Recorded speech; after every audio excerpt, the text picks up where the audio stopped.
Dyslexia. Changing perceptions. The following video was produced by a team of dyslexics. It aims to promote a greater understanding and appreciation of dyslexia. Dyslexia isn't just about reading and writing, it's much bigger than that. This video was made to enable adult dyslexics to get a better idea about what dyslexia is and how it can affect their life. However, people who either work or live with a dyslexic person should also find this video interesting. Our motivation to make the video comes from our desire to help fellow dyslexics find out what dyslexia is, whilst taking a look at who else is dyslexic. And this might mean finding out if you are dyslexic, and if you are dyslexic, then you will need to know what support is available at work, in education, and in training. So, what is dyslexia? Well, when we talk about dyslexia, we're talking about a lot of people. 10% of the population are dyslexic. That means there are over 5 million dyslexic people in the UK alone. Many will be unidentified and not receiving any practical or emotional support. In fact, dyslexia has only been fully recognised in the last 20 or 30 years, although it was mentioned in the British Medical Journal as long ago as 1890. You see, historically, most people in society couldn't read or write. This wasn't a problem then, but the world has changed, and being dyslexic in a modern world can be very stressful, as so much information is passed via the written word.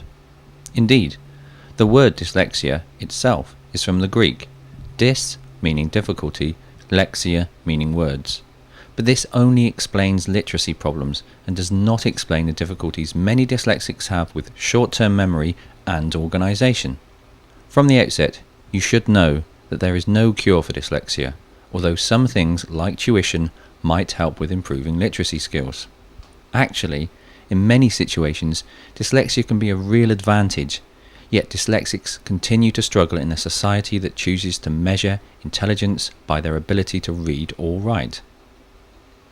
Often, dyslexics are good at practical tasks, and many are creative business people. So, who else is dyslexic? Well, Albert Einstein is a great example, but did you know that Whoopi Goldberg and Steven Spielberg are as well? Other famous dyslexics also include Winston Churchill, Picasso, Muhammad Ali, John Lennon and Agatha Christie. The list goes on and on, although it should be said that most dyslexics are just ordinary people like you and me. In day-to-day life, most adult dyslexics have more problems with low self-esteem than with literacy. And being dyslexic is something that will not go away, and dealing with it is vitally important, as the world can be your oyster. With self-belief, hard work and perseverance, you can be whatever you want to be. It is so important to learn from the past, as that has influenced where you are in the present. But most importantly, try to plan for a positive future. The main rule is not to put yourself down. Don't dwell on things that you can't do, but rather focus in on things that you can do. Next, let's look at what school was like. Being dyslexic sets you apart at school, and most dyslexics have real horror stories to tell. Most schools use text-based methods of teaching.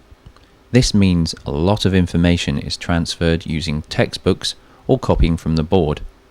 Dyslexics find these tasks difficult and sometimes impossible. Over 40% of the prison population are dyslexic. These people have been failed by society. Often it's not the fault of the dyslexic that they didn't learn at school. Providing suitable learning environments is the responsibility of society as a whole. Usually, the pressure to adapt is placed on the individual. This can cause a great deal of stress. If you judge a person by their weakness rather than their strengths, this will affect self-confidence. Many professionals now feel that dyslexics need to be taught in a way that acknowledges their weaknesses, but just as importantly, focuses in on their strengths. The Chinese proverb that reads, "If I hear, I forget. If I see, I understand. And if I do, I remember," just about says it all. The use of multisensory teaching strategies does benefit the majority of students, but especially dyslexics. Indeed, multisensory means more senses. Teachers need to adapt to the dyslexics' learning needs. School often conjures up bad memories for adult dyslexics, but that doesn't stop many going back to college in later life and being very successful. Most just need a bit of support and encouragement to get started. This leads us on to friends and families. Well, being dyslexic is a big part of who you are. Research suggests that dyslexia is hereditary, which means you often find lots of dyslexics in the same family. Also, there is no gender bias with dyslexia, which means there is as many dyslexic men as there are women. Dyslexics often do things like forgetting their keys or doing things in an odd order. This might frustrate non-dyslexic partners. It's important that friends and family understand that some dyslexics might have problems explaining themselves in the spoken word as well as the written word. In essence, friends and family are an important source of support for all dyslexics. This leads us on to ask the question, are you dyslexic? Firstly, it should be noted that better awareness and screening means that there are more people being picked up as being dyslexic at school. However, some only discover they are dyslexic in later life, and for the majority, their dyslexia never gets fully identified. In fact, 75% of all dyslexics picked up are identified after the age of 21. The following questions are often used as a very basic indication of dyslexia. Did you have difficulty learning your multiplication tables? Or, when writing, do you find it difficult to organize your thoughts on paper? Perhaps you confuse visually similar words like tan and ton, or lose your place or miss outlines when reading. Lastly, do you find it hard to sound out words like elephant, for example? You may be dyslexic if you answered yes to most of those questions. So, finally, let's look at what support is available. It's important, firstly, to get your dyslexia recognized. It will help you understand yourself a little better. It should also help you get the support you may need in work, training, or education. An experienced psychologist who is trained to identify dyslexia will be needed if you want to secure the support that is available. If we look a bit closer at work situations, we should note that poor marks in exams often lead to fewer job opportunities, whilst new technologies and a pressure to conform to modern text-based ways of communication has also had an impact on dyslexics in the workplace. If you're employed, issues of disclosure are raised. Should I or shouldn't I tell my employer I am dyslexic? Well, that's your choice.